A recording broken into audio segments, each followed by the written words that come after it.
we have so much more to talk about when it comes to Prince Harry and Meghan Markle. So his new book hits stores next week, but we're already learning some major bombshells. According to Harry, Prince William physically attacked him over his marriage to Meghan. Harry says back in 2019, his brother called Meghan difficult and rude, then grabbed him by the collar and broke his necklace before knocking Harry to the floor. There's so many other details, but first I want to gauge your opinion. You covered this with Erica on her podcast. You know more than anybody. What'd you think about this? I wasn't surprised that it came to blows. I think there are a lot of high stakes. And as Erica and I were talking earlier, it's the older brother who's sticking with the institution and the younger brother who's saying, I'm ready to go. And when you come to the royals on that, that's the highest stakes you could ever find. I wanted to believe William and Harry were a united front after Diana. I wanted them to be there for each other. I don't know if that's true, and I got to stop believing in the fairy tales and listen to what's really going on, which seems like a family tearing themselves apart. So I just feel bad. Should Harry have aired their dirty laundry? I think they've aired all of Harry's dirty laundry without his permission, so I understand wanting to have his truth be told. I do. And I think it should be noted, like, who he aired the dirty laundry with. The royal family, allegedly uses the British media as an extension of being a spokesperson for them. They're also the people that I'm quite sure Harry believes killed his mom by paparazzi. So the fact that you're going to our sworn enemy, the person you think killed our mom, and you're telling them stuff about me, that family was done right there. And I don't think this is a family fracturing. I think this is one person separating themselves, almost like a space shuttle would leave the moon. That's going to stay there, but Harry has his own life, and it's going to be hard because he'll always be attached, but there's no going back from this. What was said, there's some things you can't come back from. What do you think the fallout's going to be for Prince William? I mean, not disinvited to things, just being embarrassed generally. The reputation. I'm sorry, I'm thinking of Harry. Do you think it's going to change the perception? Not at all. Okay. He took the red pill or the blue pill, whatever. He is royalty, and he is going to live that life. He's the institution. And I get that. He was tasked with that when he was born, and I respect that he's going the path, but you can't expect Harry to follow. You just can't expect, especially if you're talking about his wife. You're talking about a man's wife. I think Harry and Meghan are going to be like the Kardashians, right? They're always going to be in the storyline, but I don't know how many people actually care. Maybe I'm going to speak for myself. I'm kind of over it. This is like they're throwing out everything into the bonfire, right? They're lighting it all at once, and it's going to blow. So we're going to talk about it for a little bit, right? But when you break it all down, take the royals away, take everything away, it's two brothers had a fight. My brothers used to roll me up in a garbage can, in a rug, and shoot hockey pucks at my face. Now, if I said that, and you think I'm joking? No, I don't. I actually said that on marriage boot camp because we need something traumatic that happened in your childhood. That's traumatic. And we had to sit and write it down and then throw it in the fire. And everyone had these very traumatic stories, really traumatic. And I did that and Mike the situation. I was reading it because I kind of was laughing. And everyone started laughing because it's a joke. But if you make it traumatic, it's traumatic. He ripped my necklace and pushed me on the floor. Get real. I had hockey pucks shot at my face. There's holes all over the house I grew up in from my head going through the wall. Yeah, brothers happen. Can I ask you a question though? Hold on, let me finish. Okay. And then you bring someone in, right? You bring someone into the family that someone doesn't like. It doesn't matter, Meghan, whatever her ethnicity, her background, whatever it is. It's people come into the family and they tear that family apart, right? It happened to my friends. It's been in my family. I'm sure it's happened to everyone in this room.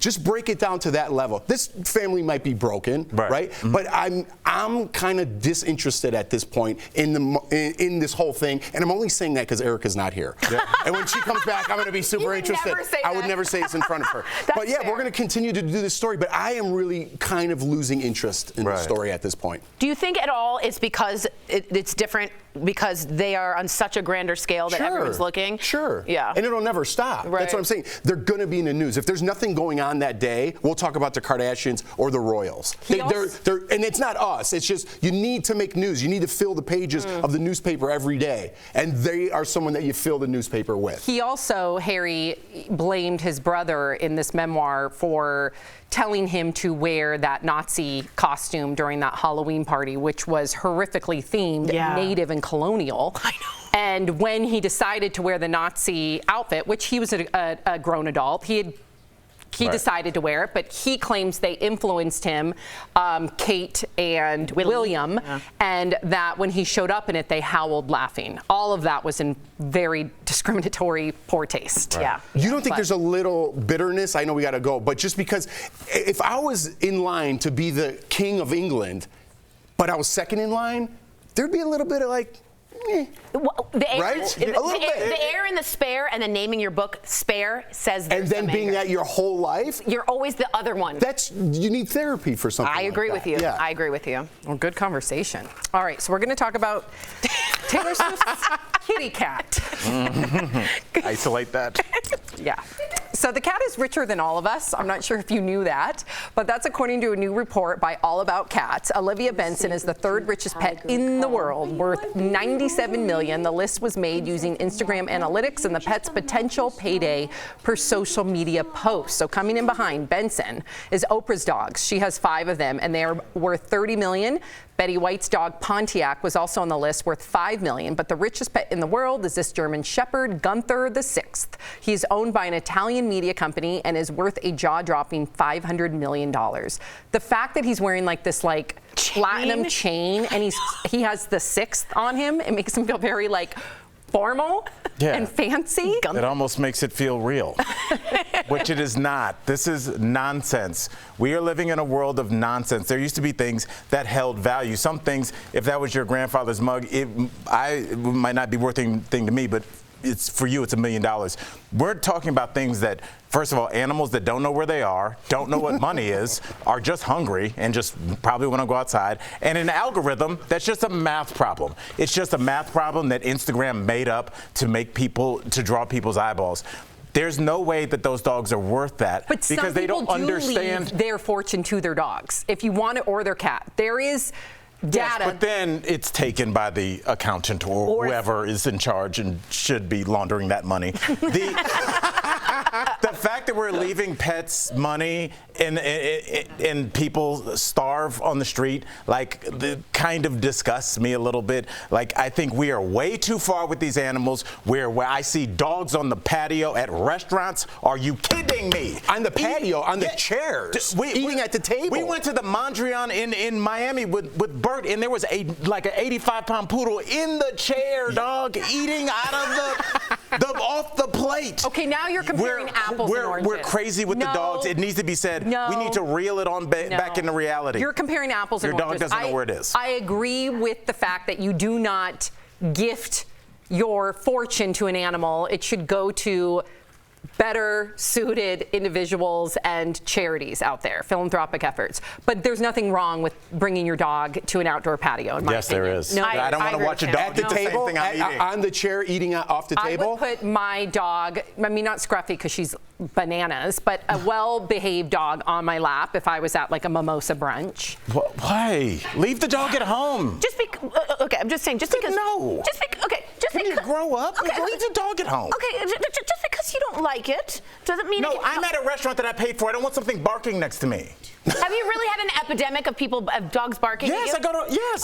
Okay. I'm just simply saying it's also a tax write-off when you give it to your animals sometimes, so it could be part of that. Okay, Sorry. Interesting. All right. Now you're making me seem crazy dog guy, but it's gone too far. All right. You're going to get some hate mail, buddy, for sure. Here we go. Have my dog open it. Okay, we're going to talk about rapper Bad Bunny. Okay, so what happens when a fan invades a celebrity's personal space? You may have seen this or heard about this. This is what rapper Bad Bunny did about it.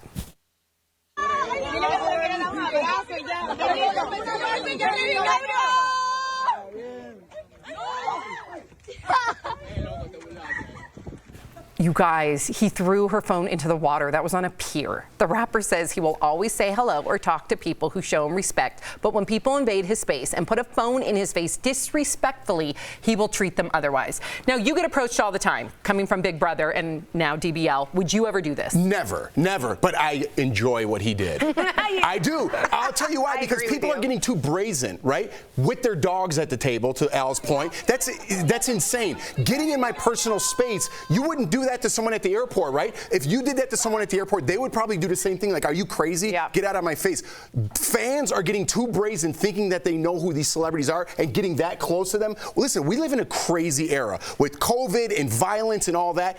Get away from me. You don't come up in my face. If you want to take a picture, ask me for a picture, but don't come up in my face and no. Okay. Bad Bunny, I'm all on. Tori, you got something to say? I think he was a good bunny. I agree with Jeff because I think that he's allowed to have boundaries, and she crossed that boundary. And at some point, you're not going to just allow everyone to walk all over you. I agree with Jeff. Yeah, but like, can you guys remember when you were super young and you saw one of the most famous artists in the world? I don't listen to his music, but I'm assuming that 14, 16-year-old girl is a huge fan. That doesn't give her the right to come into his space. I'm not saying it gives her the right, but it's like when the Beatles would go places, I don't think people were like, do I have the right to rush the stage? Like, people do it because they're fanatics. That's part of the word. And these people listen to him. He has billions of views. And for the lifestyle that he lives, as the super international A-list star he is, a young woman coming up to him, and he kind of fake smiled and then took her phone, which was super weak, and then did the little like hard walk when he walked off. If you watch after he throws the miner's phone in the water, which he didn't need to do. And your phone is everything. Sam, watch the tough guy walk right here. Here it comes. Yeah, not cool. Now I'm strutting. Yeah. Now I'm strutting. I agree with Al. First of all, Al's making up how old she is and his strut. Yeah, we gotta go. We gotta go.